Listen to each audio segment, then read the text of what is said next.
Brand Equity brings to you top stories of this week. The suddenness of the attack by Sebamed on the brands of Hindustan Unilever had taken the FMCG giant by complete surprise.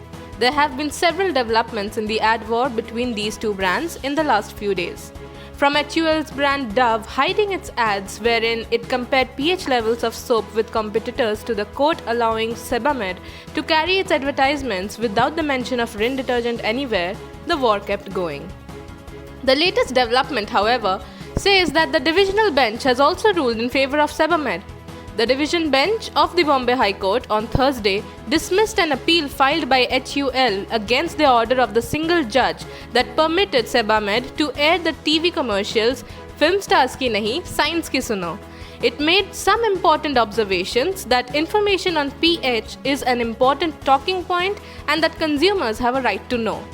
The bench also observed that the USV advertisements are in keeping with scientific opinion and highlight an important factor for educating the purchasing public.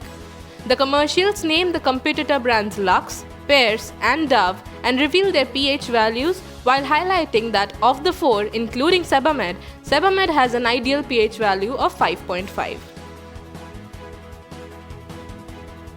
Japanese advertising giant Dentsu Group Inc. said that on Wednesday it is considering the sale of its Tokyo headquarters, which local media said could fetch around $2.9 billion. The Nikkei Business Daily earlier reported that Dentsu may sell its 48-story building in the central district of Shidomi near Ginza and then rent back about half of the space.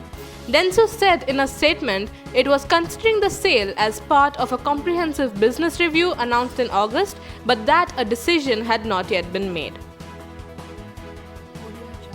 In the Event Tech Summit conducted by etbrandequity.com, the chairman of Cannes Lions, Philip Thomas, spoke about the idea of a distributed model for the Lions International Festival of Creativity if the pandemic after effects continue for another year or so. Speaking about the virtual free-to-access Lions Live and how technology has been an advantage during the pandemic, Thomas highlighted the various aspects of digital events and the need for hybrid events. Highlighting the monetization of digital events, Thomas traced back to the 2000s when newspapers were moving from real life to digital, and the saying was that we are risk swapping off flying dollars for online cents. He added that this stands very true for event organizers and that the business model is completely different. Actor Akshay Kumar last Sunday urged his fans to contribute towards the construction of the Ram Temple in Ayodhya after the nationwide drive to collect donations kicked off on Friday. Kumar took to Twitter and shared a video writing that he has donated his share for the construction. In the video, the 53-year-old actor asked people to contribute whatever they felt comfortable with and should take part in building the historic Grand Temple. Social media, however, took the video as actually a run-up to his new movie, Ram Setu, which is currently in the works under the direction of Abhishek Sharma. A video like the current one could have alienated non-Hindu consumers from brand Akshay. More so when the superstar endorses dozens of brands like Honda, Nirma, Policy Bazaar, Livguard Energy, Kajaria Tiles, Harpic, and many others. Any perceived bias by non-Hindu consumers could have hurt these brands too.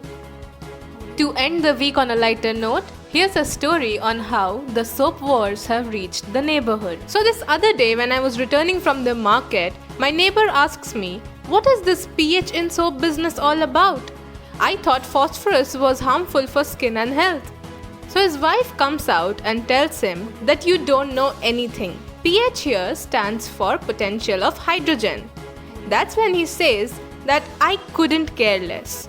pH right now for some stands for pain in the H.